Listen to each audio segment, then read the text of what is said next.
प्रणाम। कैसे हैं आप? बहुत बढ़िया। फोटो लो। एक फोटो लेंगे? हाँ हाँ, क्यों नहीं। सचदेव जी, एक फोटो। लगता है पुराने लोगों की थोड़ी बहुत इज्जत अभी बाकी है। आते हैं।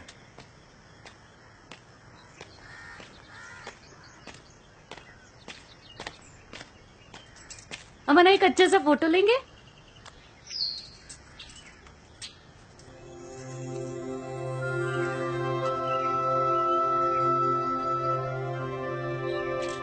एक और। विमल, ये जो कुछ भी हो रहा है ना, ठीक नहीं हो रहा है। उस प्रभाकर को देखकर मुझे चिढ़ होती। कल का आया छोकरा, कितना नाम हो गया उसका आश्रम में, और हम इतने सालों से यहाँ पे हैं, उसका क्या? हाँ, मैं भी यही सोच रहा था। और उसकी तो छोड़ो, हमारे स्वामी जी कितना भाव दे रहे हैं उसको। जब देखो उसी को खोजते रहते हैं।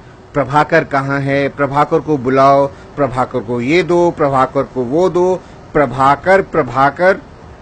अरे ये सब चल क्या रहा है? पुराने भय सब चाकर, और सर पे चढ़ रहा है इनके प्रभाकर।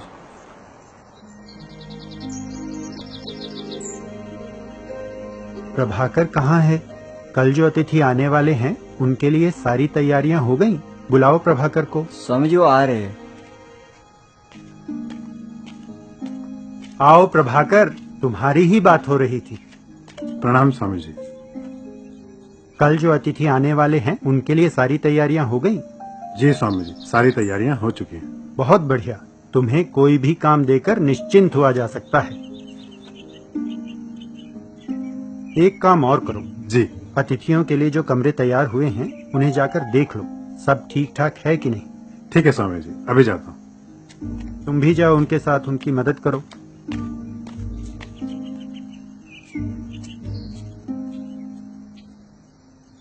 स्वामी जी, हमारे साथ ये अन्याय क्यों? अन्याय? कैसा अन्याय? जी स्वामी जी, अन्याय।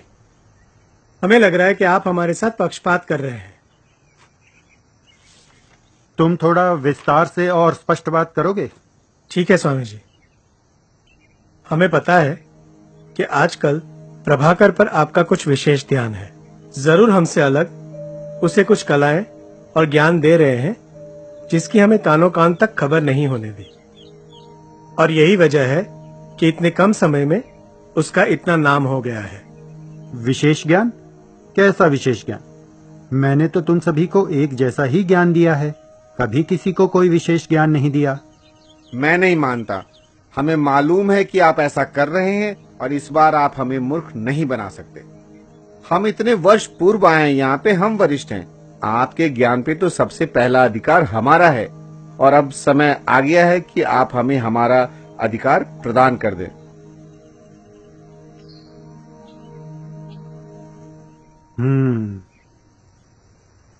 तो तुम्हें विशेष ज्ञान चाहिए और अधिक आदर सम्मान चाहिए, तो ठीक है, मैं वैसा ही करूंगा। लेकिन मैं एक परीक्षा लेना चाहूंगा, और यदि तुम उस परीक्षा में उत्तीर्ण हो गए तो तुम्हें वो सब मिलेगा जो तुम चाहते हो। परीक्षा? कैसी परीक्षा स्वामी जी? बहुत आसान है। नदी के किनारे जो गांव है ना, जहां तुम अक्सर जाते हो, तुम में से कोई एक उस गांव में जाए और पूरे गांव में से एक अच्छा व्यक्ति ढूंढकर मेरे पास ले आए। समझ रहे हो ना? पूरे गांव में से केवल एक अच्छा व्यक्ति ढूंढकर लाना है।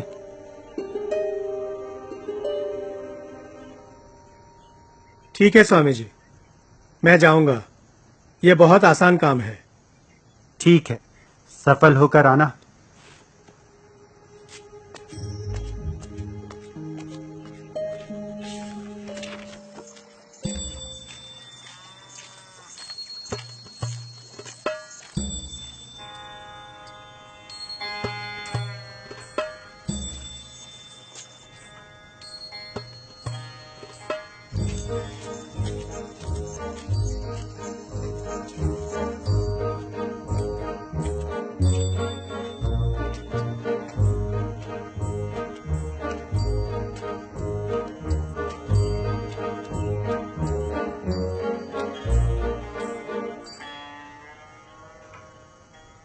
क्या हुआ सचदेव? तुम्हें कोई मिला? मुझे क्षमा करें स्वामी जी, मैंने बहुत प्रयास किया, लेकिन लेकिन क्या सचदेव, बताओ तो सही। स्वामी जी, मैं जिससे भी मिला उसने अपने जीवन में कभी ना कभी कोई ना कोई बुरा काम जरूर किया, इसलिए मैं एक भी अच्छा व्यक्ति नहीं ला पाया। चलो ठीक है, कोई बात नहीं।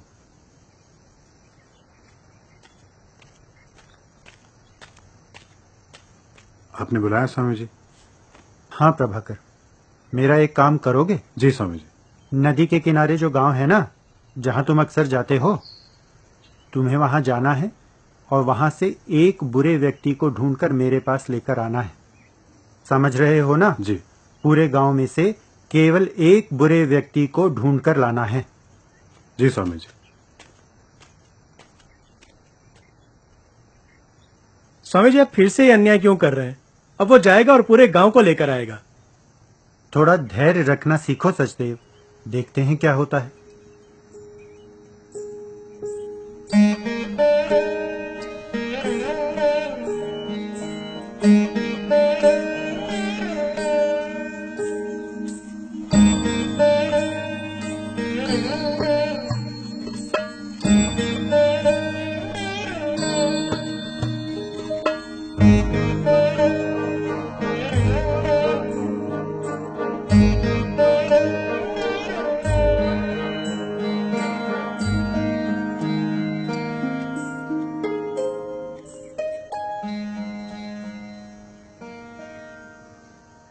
क्या हुआ प्रभाकर, बहुत विचलित दिख रहे हो?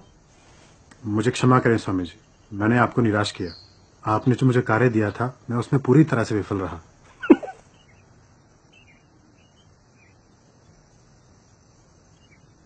हुआ क्या, बताओ तो सही। स्वामी जी, आपने कहा था कि गांव से कोई बुरा व्यक्ति ढूंढ के लाना। मैंने पूरा गांव छान मारा, पर सभी ने कोई ना कोई अच्छा कार्य तो किया ही था। मुझे ऐसा कोई व्यक्ति मिला ही नहीं जिसने केवल कोई बुरा कार्य किया हो। सब में कोई ना कोई अच्छाई तो थी ही। ठीक है, तुम जाओ।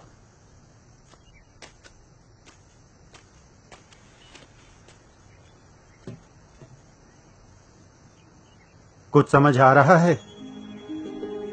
तुम एक गांव में गए, तुम्हें वहां एक भी अच्छा व्यक्ति नहीं मिला, क्योंकि तुम्हें सब में कुछ ना कुछ बुरा दिखा। वह भी उसी गांव में गया, उसे एक भी बुरा व्यक्ति नहीं दिखा, क्योंकि उसे सब में कुछ ना कुछ अच्छा दिखा।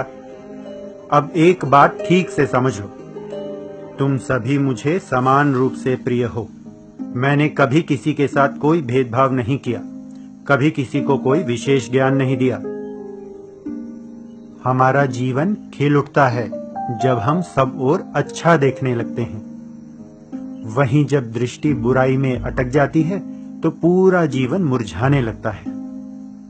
अब यह तुम्हारे विवेक पर निर्भर करता है कि तुम क्या देखते हो, अच्छा या बुरा।